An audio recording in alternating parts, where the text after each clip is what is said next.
we're talking about a movie next that I wasn't particularly excited about because the first time... I'm so excited to talk about the first time I watched it, I really didn't like it. Yes. But upon a second watch, I have appreciation for this movie now. Yes, and it is Mank. So this is David Fincher's first movie, believe it or not, since Gone Girl, which came out 7 years ago already, 2014. He resurrected this project from his father, Jack, who completed the screenplay as far back as 1997. The two of them attempted to get the film financed back then. This was right after Seven, so Fincher was pretty hot. A notable director, but I guess he didn't have the complete notoriety that he has now. Yeah, to make like a risky black and white movie, which I guess the studios in the early 90s thought black and white was risky, which is so dumb. Yeah. But Jack, his father, died in 2013. 2003, thank you. I can't read. This is so bad. It's okay. And nearly 20 years later, once Netflix asked Fincher how he wanted to follow up his Netflix series Mindhunter, Mank officially found a home. So the film follows Herman Mankiewicz, who's left his place as a high-standing intellectual in New York to try and make some cash as a screenwriter in Hollywood. And the movie crisscrosses two timelines to tell its story. The first follows Mank's combative collaboration with Orson Welles on Citizen Kane, one of the most successful and arguably greatest films of all time. And this was actually how the movie was sort of pitched, I think, to everybody. It was like, oh, this is going to be an origin story to Citizen Kane. Which in a lot of ways it's not, because the second story shadows Mank's career and also his troublesome relationship or friendship with William Randolph Hearst, a Depression-era tycoon who eventually became the basis of Citizen Kane. Gary Oldman heads the cast as Mankiewicz, with Amanda Seyfried, Lily Collins, Tom Burke, Tuppence Middleton, Arliss Howard, and Charles Dance, among others, helping fill in this version of Golden Era Hollywood, including one actor who I want to save until we bring him up, and I think you know who I'm talking about. So, like we were saying, this movie came out in December, and you have experienced a change of heart, Eric, and I'm so happy for you to talk about it. It's a big change of heart, man. So, yeah, when I first watched this movie, I think I was in the same mindset of the original pitch, which was, this is an origin story of Citizen Kane, a movie that's usually regarded as the greatest movie ever made. I contest to that, but, I understand Citizen Kane is a fantastic movie and really well-made movie. So I was like, oh, man, I'm very curious to see, the making of this. The process of writing as a screenwriter myself is very hard, and especially this movie, the overall idea of, I guess, the topic that they're touching on is controversial. Yeah, this man has a lot of power. A lot of power. And, it just shows the balls that Herman and... I was about to say Citizen. Yeah, I almost said Herman and Citizen, or Herman and Orson had to take not take him down, but to take him on, basically. Because the movie isn't necessarily a takedown, like you said. No. It shows a complexity and it shows a lot of flaws, but it's really it's a cutting expose. It's a cutting expose. It's a character study, really, and some people don't want the character out there, really. I don't blame them. Yeah, exactly. I totally understand. But yeah, I was expecting more of a Hollywood back in the 40s or 30s. This is the time to be alive and creative, blah, blah, blah, blah, blah. And then it got super political. and that it was a turnoff for me. I was just I don't care about this. Get back to the movie making. But upon a second watch, I feel like I paid attention more, and I understood the importance of this and why Mank made certain choices when writing this movie, writing Citizen Kane. And I'm like, oh, I see now. Well, I mean, Grand Budapest Hotel. The story, when people know you're a writer, they bring the story to you. Right. And, so I would argue it is all kind of about the filmmaking. Oh, I agree. Yeah, and, I understand what you're saying about thinking it was going to be this whole Hollywood era, love piece, which has been so weird. I've seen that praise get thrown at this movie a lot. This is not a Hollywood love letter. No, I wouldn't say it's that. Everybody hates their job. Yeah, they all hate their jobs. And, the figureheads of the Golden Era, the ones that we see probably most famously Louis B. Mayer of MGM is the yeah. That guy is awful. There's this great scene, right? His first scene, they follow him and he's doing, I don't even know, the walk and talk, I guess. Yeah, basically, yeah. And very good performance, by the way. In the angle that they shoot it at, yeah, he's a great performance from let's see, Arliss Howard. Yeah. But even the angle that they shoot at, which similar to Citizen Kane, they're showing the power of everybody in the scene, not necessarily like Herman Mankiewicz's brother, but definitely those two figures, especially Lewis in the middle, just kind of like leading the charge. And it reminded me of a lot of Full Metal Jacket with Ermey. Yeah, and I love it because they have that great, powerful, like, he's so confident and he's controlling everything that's happening at this major studio, right? And he's like, oh, you come to me. MGM does not stand for Metro Goldwyn Mayer. It is, I don't know. Some like Jewish phrase. Yeah, and it's basically saying, this is my house. This is my house. This is my family. He immediately goes from there into a meeting with all of the stars where he has to cut, where he puts on a sad face and cuts half their budget. I'm sorry, I gotta cut your pay by 50% during the Great Depression. Casually ignores the question, hey, what about your wages? Dodges that question. And I love that, like, just an awesome contrast. Really, really a scathing movie, or a scathing critique of Hollywood. And I think no character personifies it better. I think Louis B. Mayer may be the more explicit critique. Yeah. But I think no one captures sort of the disdainful, I don't know, purpose, or the disdainful, I don't know, emotion and feeling towards Hollywood than Mank. Yeah. He's an obsessive drinker and gambler from the start. Bullshit. One of his first scenes, he's bullshitting his way through a pitch meeting and a storyboard, which is hilarious. You know, because they're over fucking around in their office, betting thousands of dollars on coin flips, right, and everything, with a casual naked girl, right, just hanging out, just super just casually. Away.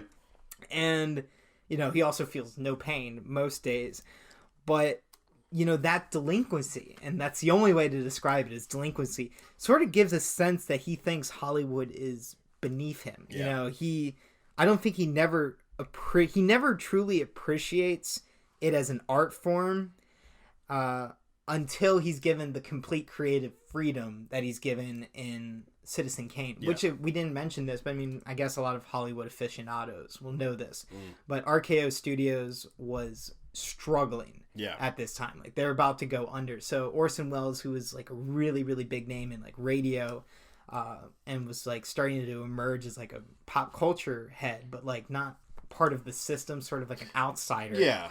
They're like, look, make whatever you want. Get us back on the map. Get us money. So this is the topic they decided to go with. Yeah.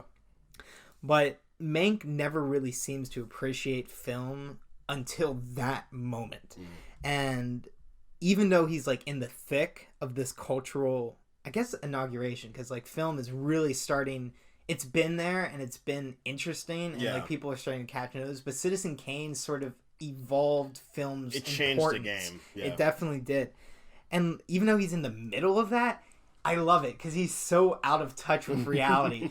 And the way he talks about The Wizard of Oz, he's like, oh, this movie's going to sink MGM. This is the end of movies. It's exactly what I think about the MCU. Yeah. Showing that I guess I'm out of touch. Right.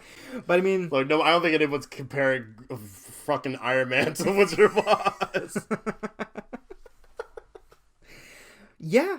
I mean, I really like this. So, what did you think about it? Yeah, no, I definitely liked it a lot. I think, performance-wise, like, Gary Oldman, he was great. Like, and really, like, he was my main takeaway the first time I watched it. I thought he was, like, fantastic in it. I thought Amanda Seyfried was also great. But it's funny how on the second watch, I feel like while she was awesome, her being nominated for Best Supporting is a little surprising to me. Like, because she's not... I don't feel like she really has that much to do. Now, I think actually her quieter scenes are great. When, like, maybe she's not saying something, but she's giving Mank or William Randolph Hearst a look. And, like, or if she says something and then he gives her a look and she's like, oh, I fucked up. Like, those moments, I'm like, oh, that was good. But overall, like, yeah, she's fantastic. But I was also, like, shockingly impressed with, like, not shockingly, but like I was really impressed with like Lily Collins in this movie, as well as oh my god, who played his wife? Tuppence Middleton. Yes. She was great in her scenes with Mank and understanding their relationship and all their issues. Yeah. Like, poor Sarah is what he calls poor Sarah. Yeah, poor Sarah. I really liked her character as well, but I was also really a fan of the two supporting characters who are like actually supporting Mank. You know, you got, like you said, Amanda Seyfried, and I think the power in her performance comes in those subtle moments. Yeah. As somebody who, I don't know, when they first bring up her character, because in Citizen Kane, there's a character who they compare her to, Charles Foster Kane's mistress or whatever, an opera singer who's trying to make really popular. And a lot of people said that about Amanda Seyfried's character in real life, Marion Davies. And like, there's that whole line that says, like, in Hollywood that goes like, and Marion Davies looked pretty or something because he kept putting her in movies or kept putting her in like his newspaper articles, right, and everything. But I like it because I like her performance. I mean, when you first hear about Marion's character, they ask like, "Oh, did you know her?" And Mank's like, "As if anybody did." Yeah. Right. And she's in this world, but like she's sort of dismissed. I kind of feel like she's arm candy to William Randolph Hearst, and the power in her performance comes when, with the frustration that's kind of glossed over a little bit. It's kind of like a censored frustration at the fact that she can't express herself or be who she wants to be, while also accepting this whole glamorous persona that she has. You know, when she moves out of MGM with this whole like Neverland attached to her trailer, you know, like she clearly embraces both sides of it. But I like that sort of struggle that's there. She's comfortable because she's given everything that she wants, but Mank kind of shows her that she wants, like, more. Mank shows her that she has more. Yeah. That's what he shows her, and I think that relationship's at the heart of this movie. Yeah, I would agree. Like, that to me, like, you know, I think every relationship, like, with a woman in this movie that Mank has is really, really strong. Yes. Like, all of his closest relationships are fantastic. And once again, on my second watch, the political aspect of it, because there's a focus on an election. And what's the seat? Is it governor or is it... I think it was governor. Governor, yeah. There's a race between, I'm forgetting the two politicians. Yeah, there's the GOP candidate, and then there's Upton Sinclair. Upton Sinclair, yeah, played by Bill Nye. Bill Nye, the Science Guy.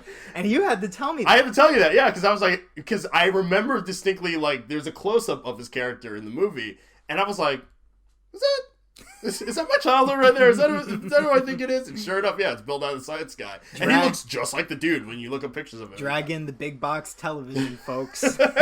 Right in the middle of the classroom. Bill Nye the Science Guy is in an Oscar Best Picture nominated movie. We can just say that now. It's awesome. And I love the character. Yes, I think this story is really strong. And so, like, when you were telling me that, like, you thought it was, like, the weakest part of the movie, it's just...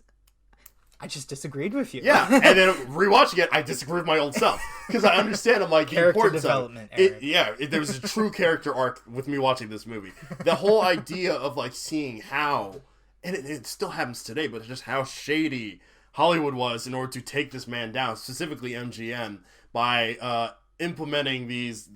I mean, was it like just propaganda out to, like, destroy this man's entire career, and seeing the toll that stuff took on.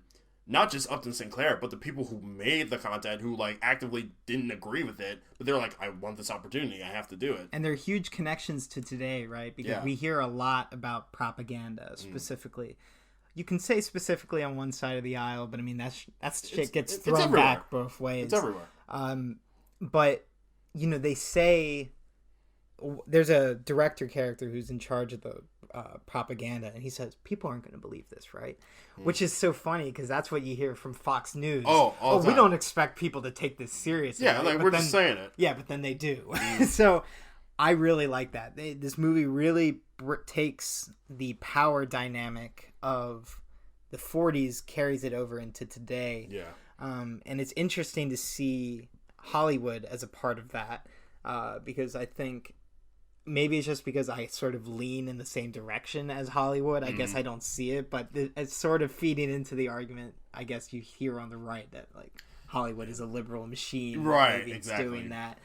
But I like Upton Sinclair so much. So the reason William Randolph Hearst, who steadily becomes, like, the sponsor of MGM, and MGM's the one who starts throwing out these hit pieces, and then William Randolph Hearst radio organizations are doing their shit too. He throws the entire monopoly on Upton Sinclair after Sinclair wrote, like, a hit piece on him. And it's not even a hit piece, it feels like. It's just, like, kind of like the truth of the situation. And I don't know, it kind of made Upton Sinclair into an underdog, which I think is the reason why Mank liked him so much. Yeah. And then it's so painful watching that hope, because he almost feels like the symbol of hope just get totally snuffed out, you know, and he loses hope, and I think in a way Mank loses hope. Yeah, you can see, like, how that moment, when really just that night in general, when the election happens and everything, you know, I guess starting from that moment, like, kind of trickles down to another moment. You can see just, like, how this entire thing has defeated Mank. He just feels like he's like, this industry is not what I thought it was. It's disgusting, and I hate everyone a part of it. So I'm just gonna get drunk, like, straight up. But I mean, there's no, like, real suggestion that he ever really liked Hollywood to begin with. Yeah, I think it's an even stronger disdain for it. Yes, absolutely. I mean, like, I don't know, Herman Mankiewicz was apparently regarded as, like, one of the greatest wits and writers in New York, and there's this awesome telegram that he sends to one of his writer buddies. He's like, there's millions to be made here, and your only competition is idiots. So that kind of sums that up. I mean, like, he doesn't take his position I think that's still accurate to this day. He doesn't take his position seriously at all. And, like, while I have an affection for old Hollywood in a lot of ways, and especially movies like Wizard of Oz, which I guess Mank just did not appreciate as also being a major turning point in film. Yeah. But I mean, like, I don't know, Adventures of Robin Hood, I think, is better than a lot of this, like, studio repetitive studio dramas or whatever. But again, like, he was part of the reason why the art form changed for the future. Yeah. So, I don't know. And I was okay. My only problem with the flashbacks, and it's mostly told in flashbacks, is that sometimes it's too quick. I kind of felt like we had, like, a 2-minute current, like, the Citizen Kane story, and then we went back to another flashback. Yeah, it's a lot of very minor complaint. You can break your neck looking back and forth, like, you know, the future and then the present and the past. I mean, yeah, I think that was also a thing that bothered me when I first watched it. I think it still holds water here, that, like, just the constant back and forth between, you know, the flashbacks and the present. Still, I don't know, they just feel a little disjointed at times. And yeah, sometimes they're just genuinely too quick. There's a point in the end, and I kind of get why it's rapid back and forth, because it's Mank dealing with 2 different confrontations. I think in general, you could have just let them go through and then cut to the next one, or maybe place it in, like, a different area. I don't know. They did kill it. It did kill its own momentum at times. It sort of stopped the flashback or stopped the current scenes in, like, a weird place. There's specifically one moment where he's trying to make a toast and he shatters a glass, and then it cuts off right there. Goes back to the present for a couple of minutes, and then goes back to the speech he makes right after that toast, and it's just like, do we have to do that? Why did you do that? Yeah, I don't think we necessarily have to do that. But I don't know, you know, if that came down to the writing or the editing. Who knows? I would assume the writing, just because of the way that they type up the you know, the flashback interior, blah blah blah blah stuff every time they transition, which I thought was clever. I actually did like that. But we haven't even talked about the filmmaking part of it. Yeah, I was about to say, cinematography, it's a gorgeous movie to look at. It's one of the best black and white movies in modern age that I've seen in a while. I also think the music is awesome. Trent Reznor and Atticus Ross coming through again. My man, 9 Inch Nails, love him. I think he's nominated for this as well for Best Score, but he's probably going to win for Soul. That seems to be the big one. The soundtrack here has reminded me so much of L.A. Noire. Yeah, no, very. And that's why I dig it. I love the soundtrack to L.A. Noire. Yeah, I love noir scores anyway. And I think like David Fincher at the helm, he does a great job. There's like distinct Fincher isms that show up in this movie. And also, like, shockingly enough, the dialogue at times can feel like a, what's it called? A Sorkin movie with, like, the way it's, like, super rapid. To the point where I can think of, like, did Sorkin work on this? You know, it's funny because that was actually one of my biggest critiques of Trial of the Chicago 7 when we were talking about that a couple of weeks ago, was the fact that I called it pretty dialogue. Yeah. But I think... You're dealing with writers. Yeah, exactly. That's what I mean. Like, there are a couple of reasons why Mank can get away with it and Chicago 7 can't. Like you said, the characters are completely different. These are upper class, polished people, you know, some of the most powerful people in America, and also some of the greatest literary minds in America. So they're witty. Yeah. Herman himself, you literally just said, was like one of the wittiest people ever. Exactly. So you can kind of expect the diction to be a little bit more, I don't know, gravitas. Grandiose or whatever. Yeah, grandiose. Plus, like, it's the 30s, and like a good chunk of people, especially in this, you know, sector of the world, talk like that. That's it's a cliche. Like that, I mean, it's a cliche. We weren't there in the 30s. We don't know how people talk. I was there in the 30s. I'm 100 years old. But I mean, another reason why this works is because I think, whereas Trial was sort of trying to establish a very grounded, I don't know, arena, a very realistic, I don't know, setting, Mank is kind of like a weird fairy tale dream. I feel like it's the place where cigarette smoke can light up an entire room. It's a place where fake hue marks can show up and look perfectly in place. But it's also the place where dreams can come true. Yeah, Hollywood. Yeah, and so I think it works in that way. I think it sort of establishes sort of the dreamy, creamy feel of this, not only this time, but this place and time. Yeah. So that's my 2 cents on that. It's funny, one criticism I heard from one of my friends about the movie was that, like, they're like, oh, like, I just feel like Mank was like, just, you know, we get it movie, he's the cool guy, he's drunk, he hates Hollywood, blah blah blah blah. And all I can think is, yeah, but he was probably like that. I don't think you can necessarily criticize that fact just because that's who he is as a person. Like, you know, I'm sure they talked to the Mankiewicz family because they are still working in Hollywood today. Yeah, Ben Mankiewicz is Mankiewicz, a regular host on Turner Classic Movies. Yeah. So, and that's his legit grandson, like, directly to Herman, not the other brother. But yeah, no, I feel like for the most part, like, yeah, that's just who he is as a character. That's why you have to write him that way, because that's who Mank was. Yeah. But yeah, no, I eat my crow here. Yeah, I enjoyed this movie. Yeah. Final thoughts? I think Mank definitely benefits from a second watch for anyone who didn't necessarily care for it the first time. Gary Oldman and Amanda Seyfried deliver fantastic performances, as well as like everyone else who is attached to this movie. Jack Fincher may not be here to actually witness this movie being made by his son, and that is, I think, one of the more unfortunate factors of this movie. But I know somewhere, whatever you believe, he's happy to know that his son did a great job. So yeah, I'm going to give it a 4.5 out of 5 stars. Really enjoyed this. Wow, that's a huge jump for you. Huge jump, dude. Yeah, I really. You probably would have had it at a 2. Yeah. Before. Wow, I'm so happy for you, Eric. Welcome to the light.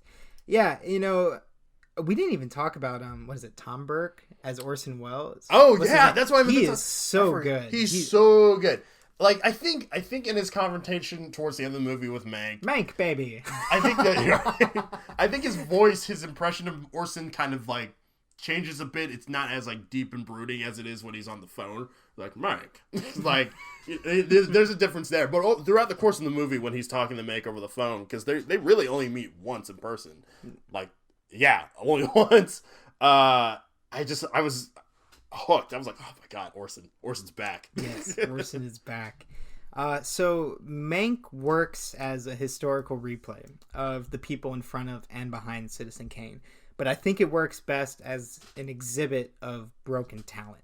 You know, it's a film whose journey asks the viewer to find worth in a character who sees none in himself and withstand his self-sabotage as it grapples against his genius. Mank says in the movie that movies can only leave behind the impression of a life lived, and I think David Fincher's done a damn good job of that. Yeah. I'm also giving this 4.5 out of 5. Great movie. Yeah. Shockingly great movie. Yes.